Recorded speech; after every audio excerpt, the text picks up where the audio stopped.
I never thought I'd be the kind of woman who'd plan a revenge. I mean, I used to think revenge was childish, immature. But that was before I met Kyle. And before he did what he did.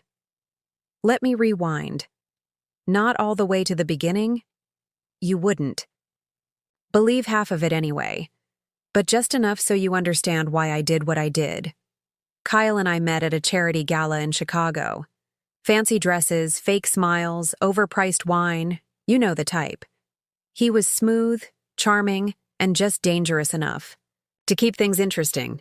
Within weeks, I was hooked. 6 months later, we moved to Nashville. He said he wanted a fresh start. I should have known what that meant. Things started to fall apart slowly, like a hairline crack in glass. It doesn't look like much until the whole thing shatters. At first it was the lies, small things, where he'd been, who he'd talked to, then the gaslighting, making me question what I'd seen with my own eyes. And then, the money. My savings started disappearing. He had excuses, always excuses. I wanted to believe him, until I couldn't anymore. The night I found the burner phone was the turning point. There were texts, dozens of them, different women, names I didn't recognize, places we'd never been. I felt like a ghost in my own life. But that's not what made me snap. No, that came later. It was a Tuesday afternoon. I came home early, sick, of pretending everything was okay at work. And there he was, in our bed, with someone else. He didn't even look surprised. Just annoyed. I didn't scream. I didn't cry. I just stared. I think that scared him more than if I'd lost it. That night, I checked into a cheap motel off I-65 and started planning. I didn't know what the endgame was yet, but I knew. One thing, Kyle wasn't getting away with it. I wasn't stupid. I knew revenge movies made it look cleaner than it is. Real life? Messy. But pain? Pain makes you focused, sharp, like ice water in your veins. First thing I did was start documenting everything. Every text, every transaction, every lie. I turned our history into a case file. And the more I found, the more I realized Kyle wasn't just cheating. He was scamming me. And probably others, too. That's when I found her. Melissa. She wasn't just another fling. She was his next mark. Younger, blonder, rich dad.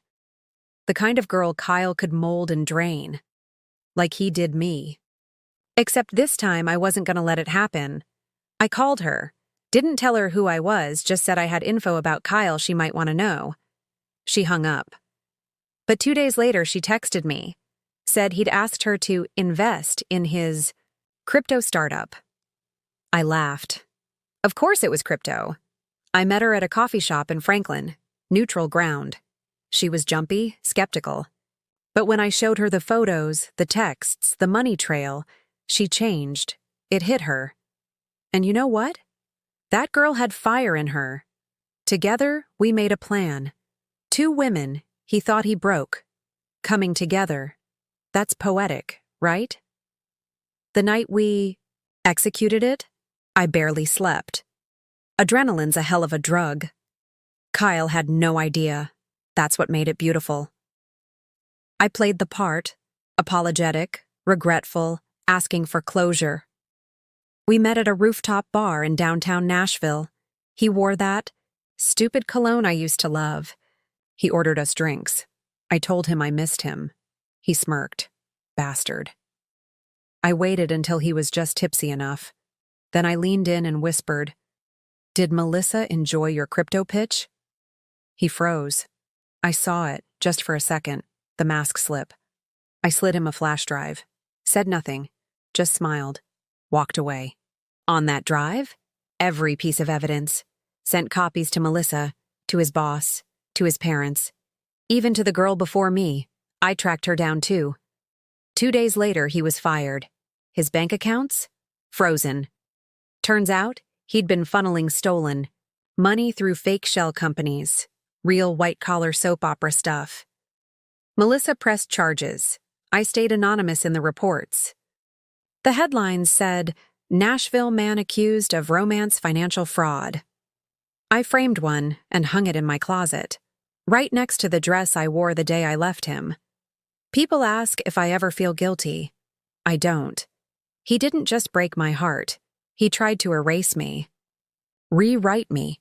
Turn me into a footnote. But I wrote the ending instead. And the best part? I never even raised my voice. After the fallout, things got quiet. For a while, Melissa went full war mode. Lawyers, press, even a podcast appearance. I kept my distance. It wasn't my spotlight anymore. And honestly, I didn't need it. I got a new apartment in East Nashville. Small place, but it had big windows and honest light. No secrets. I painted the walls myself. Wrote a note behind the kitchen cabinet that said, "She survived." But just when I thought it was over, when I let myself breathe again, something weird happened. I got a letter. No return address, no name, just a folded note and a photo. The note said, "He's done this before, to someone else. She didn't make it out." The photo was of a woman, same age as me. Dark hair, sad eyes. She was standing with Kyle, arm around her waist, that same smirk on his face. I flipped the photo. One word was written on the back. Savannah. I didn't know what to think. Was it a threat? A warning? A plea? So I did what I always do when something doesn't sit right. I investigated. I found her name, Savannah Cole. And yes, she had been with Kyle 3 years ago in Austin. I dug deeper. Local forums, newspaper, archives, missing persons pages. Turns out Savannah went off the grid in 2022. No official missing persons report, just rumors, whispers. One post stuck with me. It said, "She was different after him, withdrawn, like something in her broke, and then she just vanished." Something inside me snapped. I thought I was done with Kyle. But now it wasn't just about revenge. It was about justice. I flew to Austin, took 2 days off work, told no one. I met with a bartender who used to work at the place Savannah, and Kyle went to often. I showed her the photo. She went quiet. "Yeah, I remember her," she said. She had this laugh that made people turn around, until it disappeared. I asked if she remembered anything else. She looked around, lowered her voice. He used to get angry when she didn't answer her phone fast enough. Once, I saw her hand shaking when she passed him a drink. I didn't say anything. I should have. I thanked her, walked out, and cried in my rental car for 10 minutes. That night, I called Melissa, told her everything. For the first time since we started this, she didn't have a plan, just silence. Then she said, "We have to find her," and we did.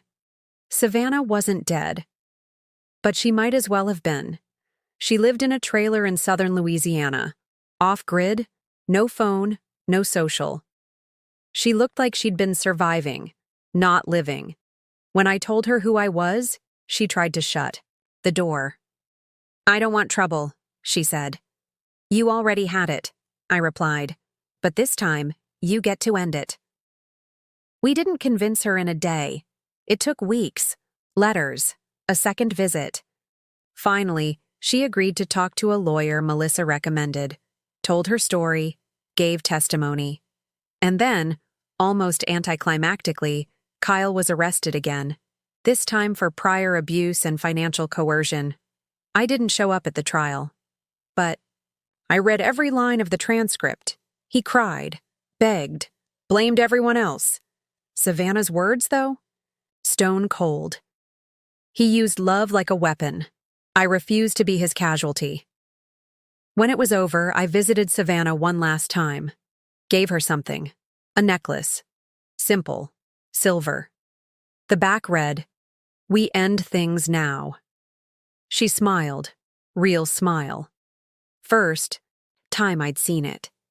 People think revenge is loud, explosive, screaming in someone's face. It's not. Sometimes revenge is quiet. It's a flash drive, a phone call, a photo in the mail, a sentence in court, a girl standing up and saying, "Not this time." And me? I moved on. I'm not saying I'm whole, but I'm not hollow anymore. I wake up without dread. I look in the mirror and recognize the woman staring back. I even started dating again. Slowly. Carefully. One boundary at a time. And sometimes, when I can't sleep, I go out on the balcony, look out at the city lights and think, he thought he broke me. But all he did was wake me up.